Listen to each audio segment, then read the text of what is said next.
Welcome to the Point. This past week in Washington and Lansing, we saw significant movement on COVID relief. In Washington, a plan supported entirely by Democrats passed and received the president's signature. Last week, Democratic Congressman Dan Kildee talked about why he backed the measure. This week, Republican Congressman Peter Meijer tells us why he did not. Congressman, it's been an interesting week. I guess it's probably redundant to say there have been many interesting weeks since you first took office, but interesting from a couple of standpoints this week in that a couple of bills, and the first major bill that we've heard so much about is the COVID relief bill. And just last week, we had Congressman Kildee, one of your colleagues, a Democrat from Michigan, on the show. He was talking about the promise of the bill, but it passed with no Republican votes, including yours. Tell me, what was the COVID relief bill about from your standpoint, and what was your objection to it? Yeah, well, thank you for that, Rick. And one thing I think folks forget is that we've had 4 previous COVID stimulus or relief packages. All of them had over 90% bipartisan support. Right, overwhelmingly bipartisan, because how they were introduced and how they were worked on was the traditional process, where it's presented to committees. You have members on both sides of the aisle offering, input, advice, guidance, and making sure that this is something that can be widely accepted and that's actually targeting what's needed.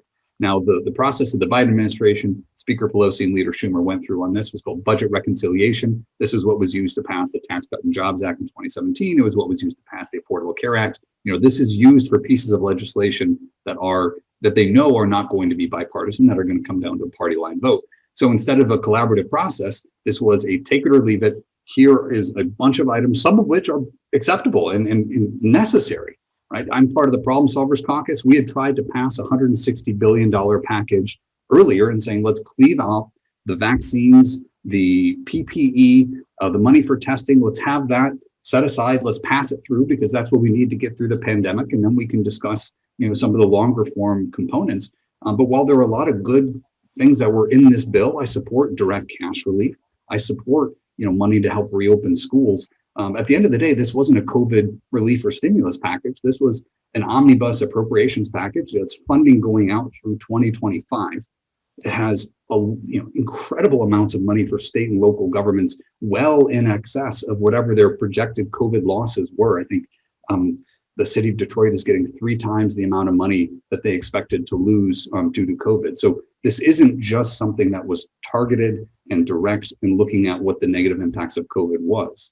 This is something that was focused on radically changing and one of the largest, if not the largest, spending bill Congress has ever passed, but with no bipartisan input and done in a way that was intentional to make it a purely partisan bill.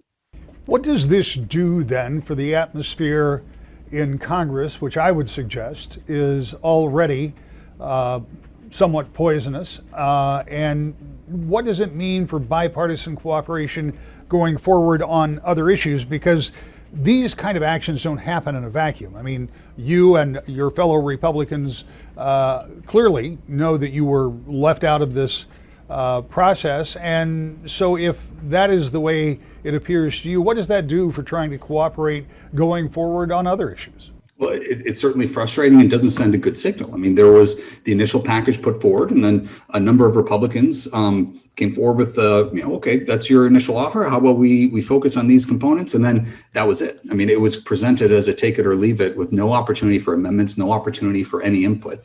I'm concerned that if this is the same path that's taken on infrastructure or on immigration, we're setting the precedent that whoever is in power disregards the filibuster, disregards any consideration of the minority party, and those things that are passed in a radical and sweeping way when one party's in power will just encourage the next party when it comes back into power to operate on the same way. So we're seeing this increasing degree of toxicity and partisanship, and frankly, I talked to many Democratic colleagues who are equally frustrated at the way things are going. I mean, COVID shouldn't be a partisan issue.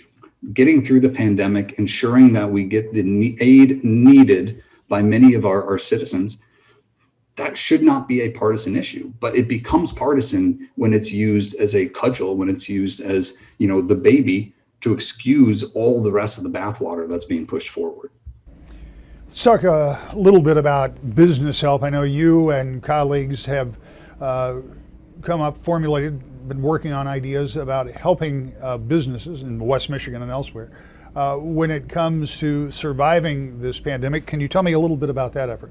Yeah, and a lot of the COVID era, kind of pandemic protections, whether it was the Paycheck Protection Program, PPP, or the Emergency Impact Disaster Loans, EIDL, there are some really good modifications and reforms that have been put forward that have helped a lot of businesses survive to this point. And we're seeing with the increased pace of vaccinations and the decline on both the positivity rate and hospitalization rate, we're seeing the light at the end of the tunnel.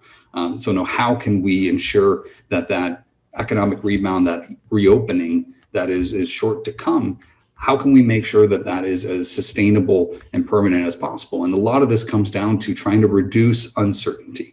I'm supportive of making permanent some of the components of the 2017 Tax Cuts and Jobs Act that allowed for a deregulated and more lessened regulatory burden for a lot of our small and medium businesses. I think oftentimes people forget that it wasn't just a tax cut for corporations. That's how it's often billed. A lot of the largest corporations were already getting a de facto tax cut because there were so many loopholes in complicated parts of our corporate tax regime that they were paying a far lower rate. It was the smaller enterprises, it was the small businesses, it was the entrepreneurs who were the most hamstrung because they couldn't afford the army of lawyers and accountants. So it leveled the playing field to take away that competitive advantage from the largest corporations and make sure that the rising companies had a fair shot. And so the more we can offer that sense of long-term stability and predictability, the better businesses are able to plan, make investments, hire workers, and focus on their core mission rather than getting distracted by having to adapt to an ever-changing set of federal regulations and tax burdens. So let's talk about that for a minute. That's in the form of legislation, I assume, and that's something that you would have to be done in a bipartisan way. So going back to my original question, can you get bipartisan support broadly enough? I know you're part of the problem solvers for people who don't know. That's an equal number of Democrats and Republicans in a group that have dedicated themselves to finding solutions rather than the political separation. Is this an area where you might be able to find that kind of cooperation? I certainly think so. It's oftentimes the less interesting areas that aren't easily weaponized into a partisan attack. That's where you can really carve out common ground and put forward solutions that will have a strong and lasting impact. I think it's important to remember we're in this first 100 days of the Biden administration. So any new presidency, they want to come in and say, here are all the things that we got done in our first 100 days and kind of set the temperature for the rest of the first term. And then you were also in this window where bills that passed in the previous Congress but weren't taken up by the Senate can be directly reintroduced to the floor without going through committee. So that's why you're seeing a lot of what's frankly messaging legislation that doesn't have a chance of passing in the Senate. Why you're seeing that reintroduced is so that my colleagues on the other side of the aisle can get on TV, can talk about how important the thing they just passed was, even though it's not passed with any expectation that will actually become law. So I'm hopeful that once we get through this media cycle where everything is around just getting that great little selfie video that you can put out and disseminate to your channels, once we get past that, we can get back to the real serious work of finding long-lasting bipartisan solutions. Well, let me ask you then about H.R. 1, which is typically a bill that sets out a real primary focus for either the administration or the legislature. If I recall correctly, No Child Left Behind was H.R. 1 in the first George W. Bush term. That was an important thing for his administration. This deals with voter changes, election changes across the nation as directed from the federal government. It passed the House. Was that a statement, or is that something that becomes part of the landscape of what the federal government does? That was a statement. I don't think that Leader Schumer wants to support or introduce a bill that would have granted Alexandria Ocasio-Cortez, his potential primary challenger, about $80 million in government funding, with the 6-to-1 match on low dollar contributions.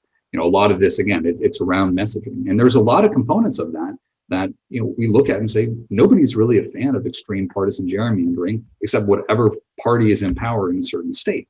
In some states, that's Republicans. In other states, it's Democrats. We want to have a more level playing field. But HR 1 also did away with a lot of protections for, smaller third parties and independent parties. It did away with some protections on ballot access. This was a handout. This was a way of giving a leg up to the largest political organizing entities, whether that's unlimited transfers from a political party to a candidate, or the way in which, with that low dollar fundraising match, it most enabled some of the most extreme candidates in our current cycle on both sides of the aisle. So this is, to put it lightly, this is not legislation that's well thought through because it was introduced last term. It wasn't meant to pass. It's similar to the $15 minimum wage. There are serious ways to go about introducing this legislation that would address the underlying issue. But if you want to get it through a 50-50 Senate with the vice president as the tie-breaking vote, you need to actually engage the senators who will be casting those deciding votes. And right now, I think there's a strong appetite for bipartisanship. But when, as President Biden's press secretary Psaki said, if your idea of bipartisanship is, well, you're welcome to vote for it if you want, that's not a serious offer. That's take it or leave it politics at its worst. Meanwhile, in Lansing, similar divisions are apparent as the governor and Republican-led legislature clash over, practically everything. We'll talk about that next. To the point. Welcome back to the Point. The Republican-controlled legislature sent the governor a COVID relief bill that used about $4.2 billion federal dollars. The governor had asked for nearly $6 billion in spending. The package also included language that would limit the time an emergency order could remain in place without legislative oversight. That was tied to some spending. The governor vetoed that spending, and according to Republicans, another $600 million not impacted by that tie bar. Democratic Senator Winnie Brinks gives us her take on what's next and the relative temperature in Lansing.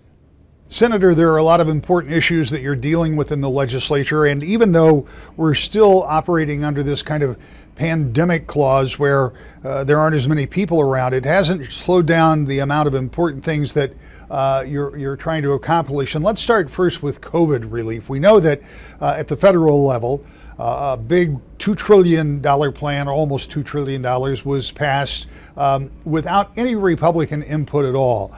Back here in Michigan, Democrats and Republicans initially worked together and got a COVID package to the governor. She vetoed part of that, and now there's an effort to get more of that passed. Where are we statewide on COVID relief? Rick, you're right. We worked together to get some of the federally allocated funds from a previous bill, not the one you've been hearing most about this week from the federal government, but previously allocated federal dollars out to Michiganders. Unfortunately, we were unable to get the full amount allocated, just simply couldn't get the majority Republicans to agree to move that money into the hands of businesses and individuals in our state yet. So we'll continue to negotiate on those dollars that are sitting there from the federal government. We have hundreds of millions of dollars that could be sent out to help businesses, for instance, right now. And, I believe it's unfortunate that we're just sitting on it, and would really love to see the Republicans come to the table. Our, governor's budget guy has been more than willing to meet with them and try and negotiate to get the additional money out the door to help people right now. And I certainly hope that they take him up on it, and maybe we'll know more by the time this airs. We may, but one of the things that happened this week that probably flew under the radar of a lot of people is the House Appropriations Chairman, Thomas Albert from Lowell, sent a letter to the budget director in response to his request to have a meeting, and said essentially, I'm going to paraphrase this, said essentially, sure, we're happy to meet to talk about budget negotiations as soon as the governor is ready to negotiate about the legislature taking a larger role in some of the pandemic declarations, the emergency rules that have been established, which seems to me to be what the loggerhead is. That seems to be what the stopping point is. Is that a bad read of what's going on?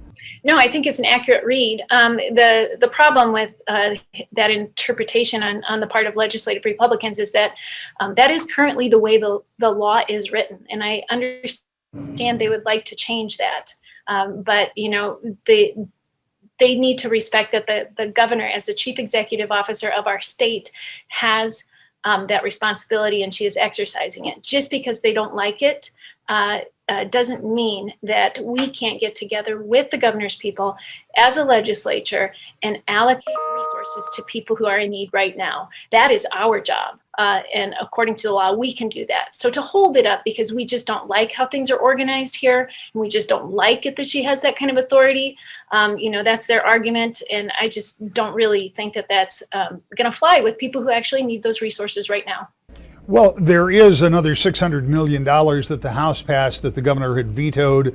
They said it was not tie-barred to restricting some of those activities essentially from the Michigan Department of Health and Human Services. That's going to be coming up before the Senate. Is that something that's going to get sent back to the governor, or is there an objection on your part or the part of your colleagues to that?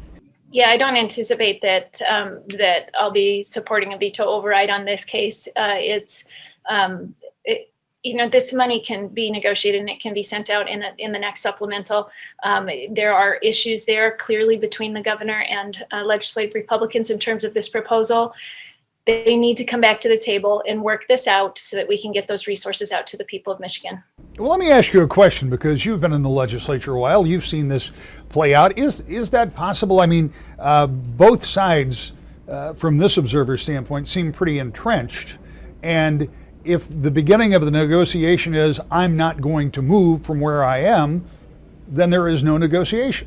There's plenty of negotiating that can be done about the resources that have been allocated from the federal government intended to help the people of our state. That's the subject of the negotiation that needs to happen.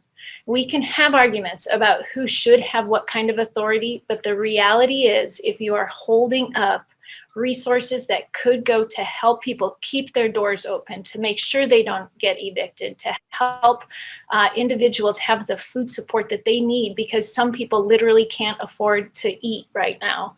If we are holding that up because we don't like what the governor can or can't do, that's a problem. And I think that our constituents deserve answers from their legislators about why that's happening. And I certainly hope that the Republicans come to the table and prioritize the job of getting those resources out to people instead of constantly arguing with the governor about what her job is. Let me ask you this, that this negotiation is one thing. This is about money, as you have pointed out, that's important to people who need it now. And I don't think anybody would argue the case that these are important funds. Compared to the next negotiation, it's really the concurrent negotiation going on about the next year's budget. If Republicans, who are controlling the appropriations process, continue to try to make sure that they have what they believe is their rightful place at the table and use purse strings to do it, how difficult does it become to get that budget passed? Because we've seen those times. I've been there when the budget goes right up to the very last day and sometimes even beyond, because a Democratic governor or Republican legislature couldn't make some kind of negotiation. Are we getting close to that again? It's way too early to say that we're up against that deadline at this point. I certainly would like to strike a hopeful note. I think that there are members of the legislature who understand that our constituents' needs should come first before our political interests and before the power struggles that are going on right now. I certainly hope that that's the argument that wins the day. And I think we owe that to our constituents. Senator, let's talk about something else. A resolution was passed in the Senate over the objection of Democrats, essentially urging the U.S. Senate and the president not to support H.R. 1, which is a voter bill, a bill that deals with voting across the country. Some provisions of that are already in place in the state of Michigan. And at the very same time, there are voting reform mechanisms that are working their way over in the House. What is the status of voter reform, voter changes in the state of Michigan, and what should we be pushing towards? We passed, as the people of our state actually passed a load of reforms that made it easier for folks to vote. And we saw those implemented in the election of 2018, which, despite many reports, went off very well. We had great participation. We had a very clean election. And while there were some questions about election integrity, I think they've had a full hearing. And I think that we've seen from audits that things went extremely well, and we had very few instances where there were actually any issues. So we've got a great track record here of implementing some of those reforms that are reinforced by what this bill at the federal level does. And so, we've seen this throughout other states as well, where there is an attempt on the part of Republican legislators to limit access to the ballot box. And that's really how I see this resolution that was passed today by the Republicans on a party line vote. And it makes me, I'm very disappointed that they would move a piece of legislation that indicates that they don't really value every single voice of every citizen in our nation when it comes to having an input on who makes the decisions that we make on their behalf in the legislature.